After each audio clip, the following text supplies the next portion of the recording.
So there's at least 2-0 going into game 3. Can Battlebear pull it out of the bag? We shall see.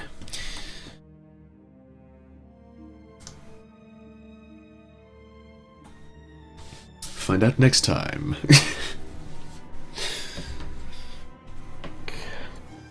Straight into the game. Here with Battlebear another day. Indeedy do. And what's the planet name for this system, Marshall? Forge, or Hephaestus. Hephaestus. Indeed. Hello and welcome everybody, I'm Z4X and we are here with King of the Planet 11 presented by ExodusEsports.com, and I'm joined here by Marshall. Hello there folks, indeed, and as the players spawn in, Battlebear on the north going for heavy bots, 3 bot factories there to 1 air factory, while the King and the Day are spawning on the south going 2 initial vehicles in game 3. Yep, so very different builds coming out from the players. Going to be some heavy harassment coming out from Battlebear, but I wouldn't be surprised if Eladea, well, he's going all vehicles, he's not even going air here, so this is a real switch up to the meta, and a bit of a surprise. No, he's changing it, he's going to get 1 air factory in there, so that's a bit more what we would expect. And we are playing on... This is the ranked map, right? Yes, this is one of the 1v1 ranked. This, but yeah, it did. That's not the planet name though, right? Yep, Hephaestus, the planet name. Go on, give it a go. Horrible planet name. We'll call it Forge. Pelicans already coming out with the T1 Pelicans just changing up build orders all over the place. Yep. I must admit, I tend to do T1 Pelicans on this, but I go vehicles rather than bots, and then I send fabricators over to the 6 mechs over there, wall in, get up an anti-air, and then a factory or 2, and maybe over to the expansions on those sides as well, because you can really expand fast. Yeah. But yeah, I tend to go heavy vehicles. But interestingly, we're going heavy grenadiers from Battlebear. This is interesting to me, as well as a combat fabber. I think grenadiers, if they get sat behind walls, can really destroy tanks. And then you can turtle in with pelters and then just press forwards. So I think it's going to be really interesting, and because the combat fabber is there, I think we are going to see some wall strats going from Battlebear. I think we also have some height variations on this planet, quite a bit, with little plateaus and stuff like that, and then you can also shoot over some of the CSGs as well, using the grenadiers, so it's quite a lot of... And yeah, walls are particularly powerful as well on this map, just because there's so many little choke points that are nice and easy to fend, using those combat fabbers, keep your units alive and build the walls on the fly. I think this is a pretty powerful strategy that Battlebear is going to be trying here. It is powerful, but it is risky, because if we look at him right now, he is stalling his metal. He does need to go and claim those 4 there. Those are very important to get. But the bomber comes in. Wow, there goes the combat fab. And I think he realises now, okay, let's get some more interceptors, having a look around. But yes, he does get the Pelican over there, walling in a little bit, pulling up the turrets, so... But he's stalling on metal, as you mentioned, but he's invested all that time in the laser defense tower and the anti-air, and that should mean that he's relatively secure to get those mechs. Of course, one bomber can suicide itself just to take care of him, which is always a viable option for Eladea.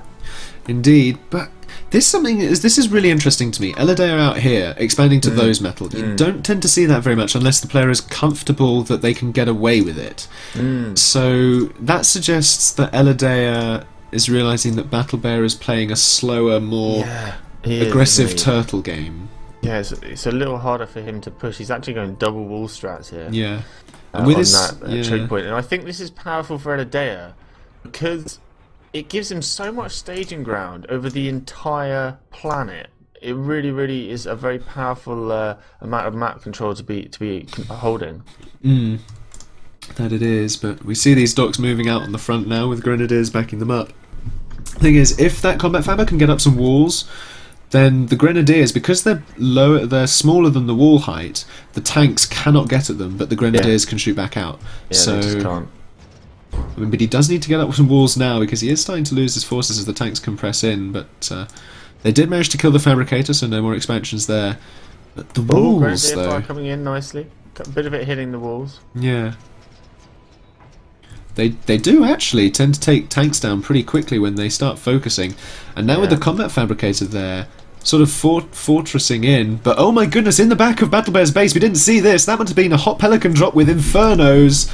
Oh wow, that's going to be something of a pain to deal with.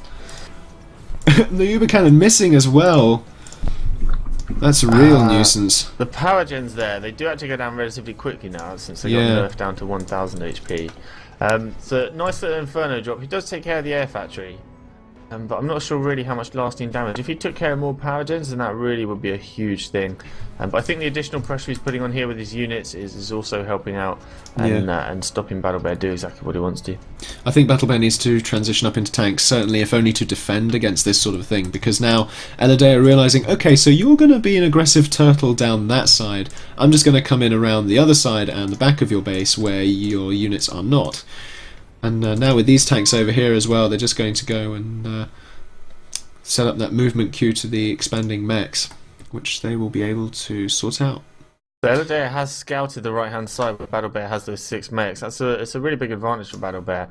And if Eladay doesn't do something about it soonish, it'll be harder and harder for him to make a move. He is, however, making some moves on the middle and moving in with his tanks, actually having some good wins and forcing him back. We do see the switch up to tanks now with the second vehicle factory coming out for Battlebear. Shouldn't we see another air factory pretty soon to get back in the air game? Quite possibly, but I mean, on Forge, it's such a small map, and if your commander's in the right place, then as long as you've got enough, AA in your army and enough to stop bomber snipes on your commander, then there isn't really too much that the bombers can do. But right now I'm sort of talking blind because my PA crashed, so I'm loading back into the game currently. Okie doke. Battlebear's main base is now coming under some pressure. He's going to move his grenadiers back. Nice placement of the walls, but unfortunately gets shot down. Going for double walls now with another combat fabber, and he holds on for now, but both teams lost some of their units. And surprisingly, these tanks haven't actually moved in on the right-hand side and attack those mechs from Battlebear. That would be a beautiful place for him to finally get in there. I think he'd be able to overwhelm that one single laser turret. Yeah, but I mean, putting those walls in his base, I think it could have been a bit more aggressive with that wall placement, putting them further out there. But certainly now the bombers coming in, trying to do some damage, but the spinners composition, I think it's interesting that they've put in many more spinners from the vehicle factories than anything else. But another risky move now from Eladay as well, moving his commander out to the middle, despite knowing that Battlebear has heavy bot factories who can churn out boom bots on a whim. Yeah, there's always that. This is the other big strength of whenever you do any sort of dock strat or bot strat. You can always just go the boom bots, and make that switch up and get out quite a few in a very short amount of time. We see a orbital launcher just started. Interesting. Coming in at the main base. Yeah, Battlebear is in huge trouble all of a sudden. Yeah, I don't think he's going to be able to defend against this effectively. He needs to get keep his grenadiers behind the factories so that they can shoot over while not getting shot. I mean, he is going to lose a few factories here, but in come the bombers as well. Oh wow, they didn't actually do too much damage, so could have been a better bombing run from those bombers, but losing their number there as they fly over the commander. So this has actually been quite good defense from Battlebear. It could have gone much worse. Yeah. AoE helped a little bit as well. Bombers could have done better, but without air units now, he's in a bit of trouble. But looking around the rest of the planet, Eladay is just expanding like wildfire right now. And just realises, okay, well, the tanks are just going to keep rolling in. They're going to keep being produced because he's got, well, double the metal income of Battlebear. And almost double the power as well. So he can just keep building. And this is the thing with the aggressive turtling from Battlebear. Those walls there are now obsolete and useless because he can't get enough defences on the other side of his base. Yeah, let's also point out it's like 25 metal per wall. That's a lot of metal. There's hundreds of metal just right there in those walls. Yeah. And unless you're using them to defend your units and get into great confrontations, then you're not actually using that metal to your advantage.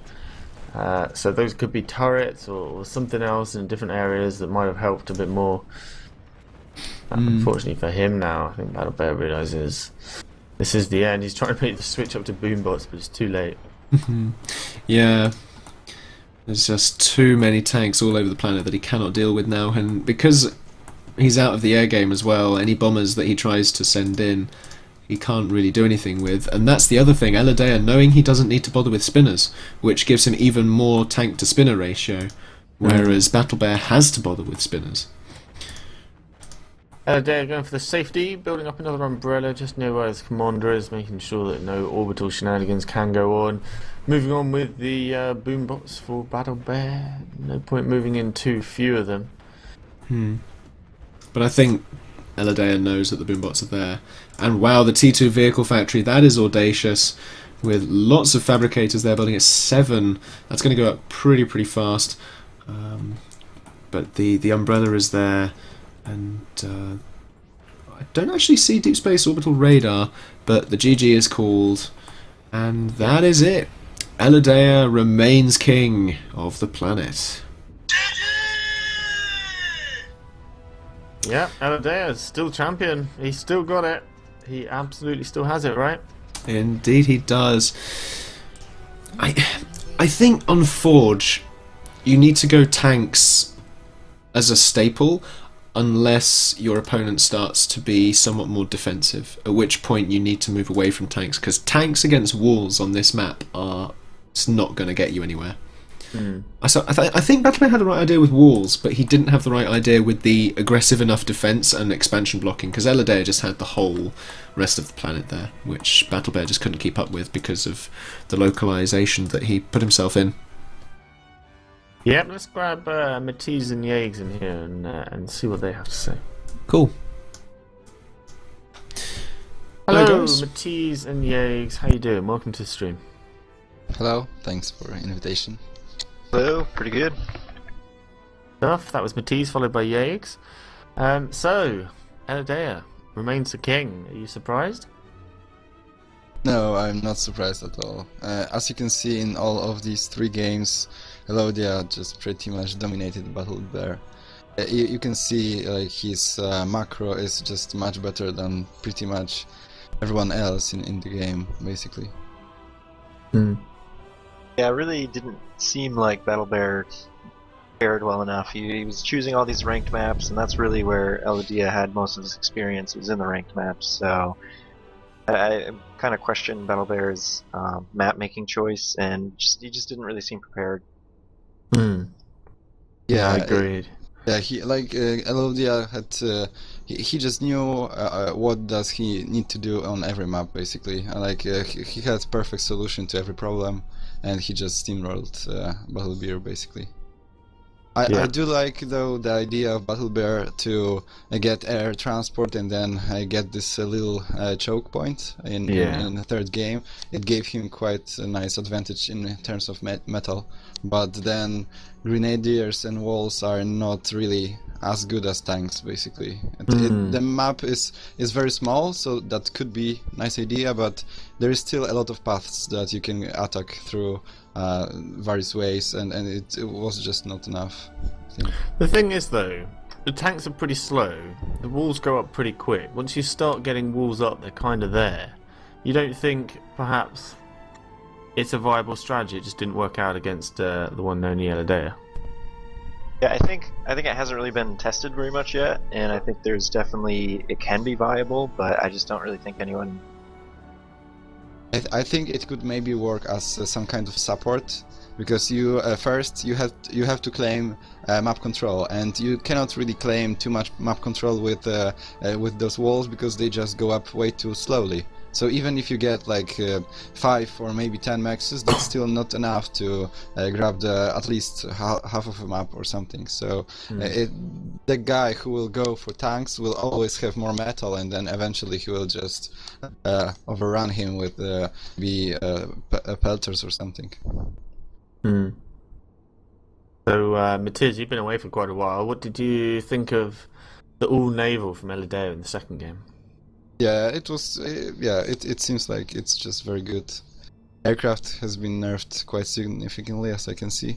In the 2nd game, usually you would, in previous patch, you would make just much more air, and he transitioned into ground pretty early, I think. So it seems air got quite a huge nerf. Well, it wasn't really air that got nerfed, was it? It was more the anti-air that got buffed. Yeah, which is basically the same thing. Yeah. prioritization of the bombers was a pretty big change, I think. And I think I like it. It brings a nice balance between air for harassment and then land for winning battles. Definitely needed. Yeah, it's the step in right direction, definitely. Yeah, I was going to say the same thing. It's still a shame that we don't see too much of tier 2.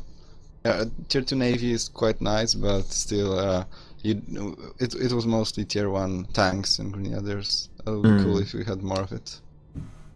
I think also maybe just because of all these maps have been pretty small so far. Yeah. And if we had a larger map, I think maybe we might see some tier 2 sniper bots or something. Yeah. Players have been favouring sniper bots quite a lot, I've been noticing. Would you say they're really strong at the moment?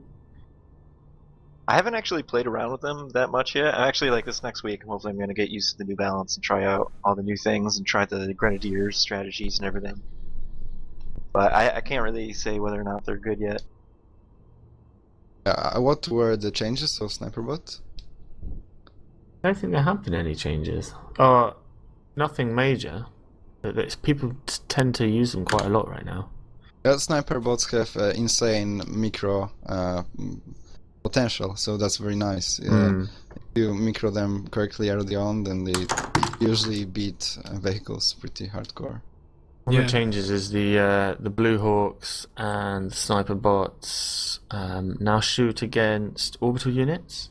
Oh. They're used as an orbital defense against orbital invasions and unit cannons, which is pretty powerful. You know, one thing you can do with the sniper bots is what myself and Superhuman did way back in a 2v2 tournament, is mix in a few skitters from the vehicle factories that you'll probably be building for defence, and then you have the extra vision. So even if you don't have forward radar, you can micro those around with the sniper bots as well as docks, and you can just pick away at any enemy units that come your way.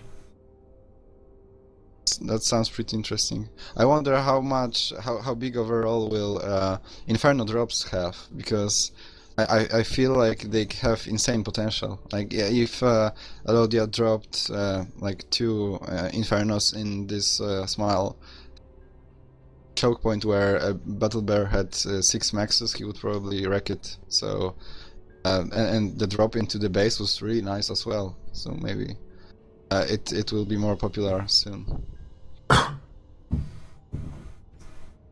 You gonna get back into PA, Matisse? Yeah. I think I've fixed all the things that I had to fix, and I have quite a lot of time. So why not? Probably I will play a little bit. I want to see you on ladder. Some more challenge here. Come on. Yeah, it should be fun, I guess. How do you feel against Alodia? Did you play against him? I haven't played him in a bit. I think I have a winning record. Yeah, that was a long time ago, so I haven't even really been playing that much either, I guess. I bet he's better than me now. Yeah, I'm really impressed by his play style. He just doesn't make any mistakes. Or very small ones. Game's up, Marshall, if you want to join in. Okay.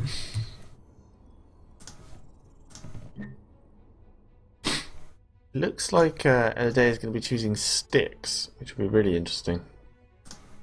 I don't know if you've seen this, Matisse. It's like a really small lava planet with a very metal-rich metal planet orbiting it. Oh, I haven't seen this one, but aren't orbital rushes quite interesting now? Well, exactly. They've been changed because they changed the cost of the teleporter. It's now like 4 times as expensive, and now you need 2 of them. So like on this map, I don't know. I haven't really seen how this affects the new meta, but I don't think it's going to be as big of a rush towards the second planet now that the teleporter is so much more expensive. The Astraeus is still cheap and fast, but it's a big expense to get there and get the orbital launcher up. But there's a ton of metal for when you actually get over there. Especially, it's all localized as well, so it's really easy to defend. See when we get in.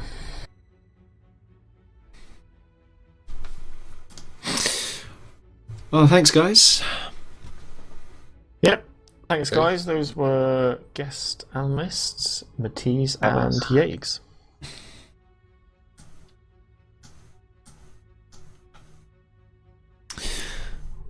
So I believe we are playing out the remainder of the games, although we already know who remains King of the Planet. For your entertainment.